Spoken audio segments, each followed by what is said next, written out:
धाकड़ बातें, एक जिद जीतने की। Hindi motivational short stories. Mahabharat काल की बात है। एक बार कृष्ण और बलराम किसी जंगल से गुजर रहे थे। चलते चलते काफी समय बीत गया और अब सूरज भी लगभग डूबने वाला था।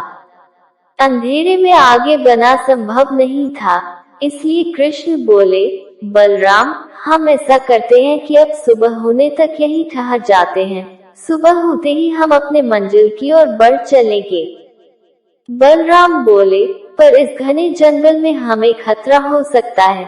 यहाँ सोना उचित नहीं होगा, हमें जागकर ही रात बितानी होगी। अच्छा, हम ऐसा करते हैं कि पहले मैं सोता हूँ और तब तक तुम पहरा देते रहो, और फिर जैसे ही तुम्हें नींद आए तुम मुझे जगा देना, तब मैं पहरा दूंगा और तुम सो जाना। कृष्ण ने सुझाव दिया। बलराम तैयार हो गए। कुछ ही पलों में कृष्ण गहरी नींद में चले गए और तभी बलराम को एक भयानक आकृति उनकी ओर आती दिखी। वो कोई राक्षस था। राक्षस उन्हें देखते ही जोर से चीखा और बलराम बुरी तरह डर गए। इस घटना का एक विचित्र असर हुआ। भय के कारण बलराम का आकार कुछ छोटा हो गया और राक्षस और विशाल हो गया। उसके बाद राक्षस एक बार और चीखा और पुनः बलराम डर कर कांप उठे। अब बलराम और भी सिकुड़ गए और राक्षस पहले से भी बड़ा हो गया। राक्षस धीरे धीरे बलराम की ओर बढ़ने लगा। बलराम पहले से ही भयभीत थे और उस विशालकाय राक्षस को अपनी ओर आता देख जोर से चीख पड़े, कृष्णा, और चीखते ही वही मूर्छित होकर गिर पड़े। बलराम की आवाज सुनकर कृष्ण उठे। बलराम को वहां देख उन्होंने सोचा कि बलराम पहरा देते देते थक गए और सोने से पहले उन्हें आवाज दे दी। अब कृष्ण पहरा देने लगे। कुछ देर बाद वही राक्षस उनके सामने आया और जोर से चीखा। कृष्ण जरा भी घबराए नहीं और बोले, बताओ तुम इस तरह चीख क्यों रहे हो, क्या चाहिए तुम्हें? इस बार भी कुछ कृष्ण के साहस के कारण उनका आकार कुछ बढ़ गया और राक्षस का आकार कुछ घट गया। राक्षस को पहली बार कोई ऐसा मिला था जो उससे डर नहीं रहा था। घबराहट में वह पुनः कृष्ण पर जोर से चीखा। इस बार भी कृष्ण नहीं डरे और उनका आकार और भी बड़ा हो गया, जबकि राक्षस पहले से भी छोटा हो गया। एक आखिरी प्रयास में राक्षस पूरी ताकत से चीखा, पर कृष्ण मुस्कुरा उठे और फिर से बोले, बताओ तो क्या चाहिए तुम्हें? फिर क्या था, राक्षस सिकुड़कर बिल्कुल छोटा हो गया और कृष्ण ने उसे हथेली में लेकर अपनी धोती में बांध लिया और फिर कमर में खोंस कर रख लिया।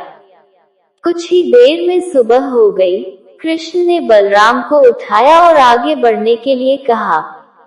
वे धीरे धीरे आगे बढ़ने लगे। तभी बलराम उत्तेजित होते हुए बोले, पता है कल रात में क्या हुआ था? एक भयानक राक्षस हमें मारने आया था। रुको रुको, बलराम को बीच में ही टोकते हुए कृष्ण ने अपनी धोती में बंधा राक्षस निकाला और बलराम को दिखाते हुए बोले, कहीं तुम इसकी बात तो नहीं कर रहे हो? हाँ, ये वही है, पर कल जब मैंने इसे देखा था तो ये बहुत बड़ा था। ये इतना छोटा कैसे हो गया? बलराम आश्चर्यचकित होते हुए बोले। कृष्ण बोले, जब जीवन में तुम किसी ऐसी चीज से बचने की कोशिश करते हो जिसका तुम्हें सामना करना चाहिए, तो वो तुमसे बड़ी हो जाती है और तुम पर नियंत्रण करने लगती है। लेकिन जब तुम उस चीज का सामना करते हो जिसका सामना तुम्हें करना चाहिए, तो तुम उससे बड़े हो जाते हो और उसे नियंत्रित करने लगते हो। दोस्तों, ये राक्षस दरअसल हमारी जिंदगी में आने वाली चुनौतियां हैं। अगर हम इस चुनौतियों को टालते हैं तो ये और बड़ी होती जाती हैं। आखिर में ये हमें कंट्रोल करने लग जाती हैं। इसलिए हमें इनका साहसपूर्वक सामना करना चाहिए ताकि हम उन पर काबू पा सके। इस प्रकार चुनौतियों का डट के सामना करने से वो छोटी सी हो जाएगी जिससे हम आसानी से उन पर नियंत्रण कर सकते हैं। और सफल हो सकते हैं। दोस्तों, कैसी लगी ये कहानी हमें कमेंट करके जरूर बताएं। और भी बहुत सारी हिंदी नैतिक कहानियाँ, नैतिक शिक्षा की कहानियाँ, मोटिवेशनल कहानियाँ, अच्छी अच्छी कहानियाँ और प्रेरणादायक कहानियाँ सुनने के लिए यहाँ विजिट करें।